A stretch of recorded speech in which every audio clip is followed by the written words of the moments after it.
থেকে বেনারস ঘাটের ভাইব দেবে জোড়াসাঁকো সাধারণ দুর্গোৎসব সমিতি। এবছর তাদের বিশেষ ভাবনা মুক্তি। চলুন তুলে ধরি তারই পুজো প্রস্তুতি।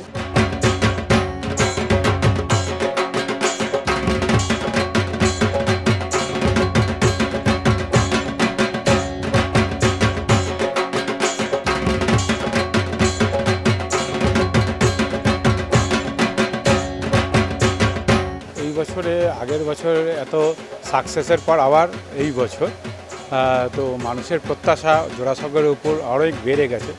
সেইখান থেকে ভেবেই চিন্তাভাবনা এই বছরের থিমের নাম হচ্ছে মুক্তি। অ্যাকচুয়ালি একটা আমাদের ভারতের একটা প্রাচীন একটা ঘাট, মানে অ্যাজ লাইক বেনারস টাইপের।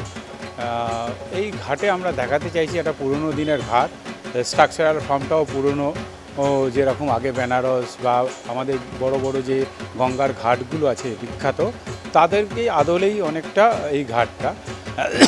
এইখানে এমন একটা পরিস্থিতি বা এমন একটা সিচুয়েশন আমরা তৈরি করছি, একটা দেবত্ব স্থান, মানে এমন একটা ঘাট যেখানে সমস্ত রকম দেবতা রয়েছে। এখানে মানুষ আসলে দুর্গা প্রতিমা দেখবে, বিভিন্ন দেবদেবী দেখবে, গঙ্গাকে দেখবে, দেখে সামনে গঙ্গা রয়েছে, এখানে স্নান করলে প্রত্যেকেই তাই মুক্তি লাভ করবে, এই ফিলিংসটা তৈরি হবে। মানে মানুষের জীবনে বিভিন্ন পাপ, বিভিন্ন কারণে মানুষ জর্জরিত বর্তমান সময়।